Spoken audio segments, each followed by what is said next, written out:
Les vraies voix Sud Radio. Mais l'info change tous les jours. Absolument, Félix, avec 3 mots dans l'actu qui sont référendum, famine et blockbuster. Des référendums, oui, mais sur quoi? Emmanuel Macron n'a pas été beaucoup plus précis hier soir. C'est un outil très puissant, mais c'est pas une baguette magique, affirme sur Sud Radio la porte-parole du gouvernement. Sur la situation humanitaire catastrophique à Gaza, famine, manque d'eau, le chef de l'État évoque des actes inacceptables, honteux du gouvernement Netanyahou. Le Premier ministre israélien l'accuse en réponse aujourd'hui de se ranger du côté des terroristes. Et puis du bon gros film d'action après la cérémonie d'ouverture. Tom Cruise attendu au Festival de Cannes pour le 8e volet de Mission Impossible après le plaidoyer anti-Trump de Robert De Niro hier soir en recevant sa palme d'or d'honneur. Les vraies voix Sud Radio. Je suis un homme, pas besoin d'un référendum. Ah bah si, Michel. Sur le principe, on a besoin d'un référendum, de plusieurs. Même le chef de l'État l'a dit hier soir sur TF1. Je souhaite qu'on puisse organiser une consultation multiple, c'est-à-dire plusieurs référendums en même temps dans les mois qui viennent. Ça suppose qu'il y ait un travail qui chemine pour le gouvernement, mais il y a plusieurs sujets qui peuvent faire. On a des réformes institutionnelles qui sont à prévoir. Je ne veux pas ici donner trop précisément des thèmes, parce que c'est au gouvernement de finir ce travail et après moi de prendre la décision. Mais l'esprit, c'est qu'on puisse, sur des grandes réformes économiques, éducatives ou sociales, saisir nos compatriotes. Voilà, c'est encore très vaste. Le chef de l'État évoque aussi un possible recours au référendum en cas de blocage sur le sujet de la fin de vie. En tout cas, en croire la porte-parole du gouvernement ce matin sur Sud Radio, il suffit pas de sauter sur sa chaise comme un cabri en disant référendum. Sophie Primas. Le référendum, c'est pas une baguette magique. Je ne vais pas répondre à sa place sur la question du référendum, qui est sa prérogative. Et effectivement, il avait un petit peu ambiancé cette histoire de référendum avant son intervention. Je pense que le référendum est un outil très puissant, qui a été utilisé parfois dans la Ve République, y compris par le général de Gaulle, avec un esprit d'ailleurs assez différent, qui n'est pas de régler des questions un peu courantes sur la vie de la nation, mais qui étaient des questions institutionnelles où il mettait un peu sa tête sur le billot. Ça donnait beaucoup de puissance au référendum.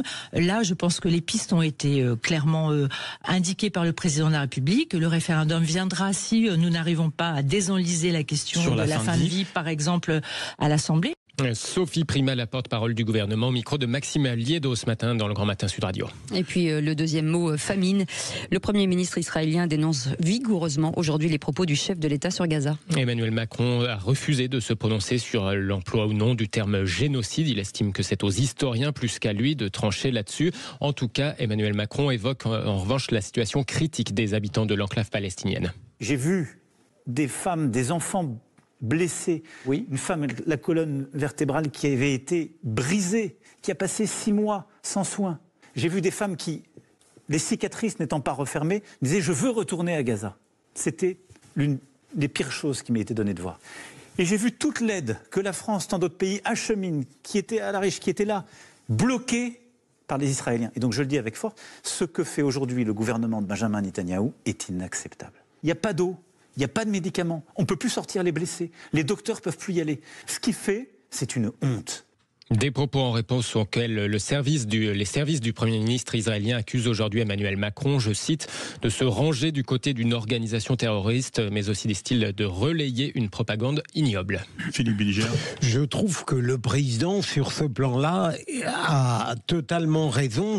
Il faut arrêter de nous enfermer dans un étau où, après avoir dénoncé la barbarie inimitable au sens propre du 7 octobre, on n'a pas le droit de déplorer l'attitude israélienne à Gaza. Enfin, bien sûr, moi je suis d'accord avec Philippe Bilger, et alors 100% à la ligne avec Emmanuel Macron. Il a raison de refuser d'employer le terme génocide, il a raison, véritablement, quand il dit c'est les historiens qui jugeront, il ne peut pas s'emparer de ce mot parce que ça n'est pas, l'intention génocidaire n'y est pas. Et puis voilà, bien sûr, ce qui se passe à Gaza, voilà, ça brise le cœur, il faut que ça s'arrête. Et surtout, c'est le fait de Benjamin Netanyahou et ses 2 jumeaux maléfiques, Smotrich et Ben Gvir. Donc, vous avez tous les soirs en Israël, sur la place des Rois, qui est la place classique à Tel Aviv, des centaines de milliers d'Israéliens qui manifestent contre ce gouvernement. Voilà. Donc, ce gouvernement est minoritaire et continue à faire ce qu'on ne peut plus faire. Jean-Michel Fauvergue. Eh bien, vous avez là, dans l'entretien qu'on a eu hier, la preuve qu'il y a des choses qui sont profondes et qui doivent être dites et qui ont été dites. Et donc on est sur le positionnement même du chef de l'État et sur de la politique internationale. Et j'ai senti, moi, quand il parlait de ça, beaucoup d'émotions de sa part. Beaucoup de vérité et beaucoup d'émotions. C'est le seul moment où il était très sincère. Troisième mot. Blockbuster, Tom Cruise est très attendu au Festival de Cannes. Et oui, la superstar hollywoodienne arrive sur la croisette ce soir pour le 8e volet, on l'entend, de Mission Impossible. Lors de la cérémonie d'ouverture hier soir, en tout cas, une autre star venue d'outre-Atlantique était dans la lumière. Robert De Niro a reçu une palme d'or d'honneur pour l'ensemble de sa carrière. De Niro qui n'a pas mâché ses mots contre le de nouveau président de son pays, Donald Trump. In my country, we're fighting like hell for the democracy. Dans mon pays, nous nous battons comme des diables pour défendre la démocratie que nous considérions avant comme acquise. Ça nous concerne tous, car les arts sont démocratiques, inclusifs. Ils réunissent des gens. L'art est en quête de vérité. L'art embrasse la diversité. Et c'est pourquoi l'art est menacé, c'est pourquoi nous sommes une menace pour les autocrates et les fascistes. Le président inculte des États-Unis a tout simplement coupé les fonds pour les institutions culturelles de qualité. Il coupe les fonds pour l'art, les sciences humaines, pour l'éducation. Et il annonce maintenant 100% de droits de douane sur les films produits à l'extérieur des États-Unis, s'indigne Robert De Niro, qui a d'ailleurs conclu, figurez-vous, en French dans le texte. Liberté, égalité, fraternité. Fraternité, c'était donc hier la cérémonie d'ouverture à Cannes. Voilà. Son accent français est meilleur que l'accent anglais de Philippe Bilger. Je sais pas, il n'a pas de main.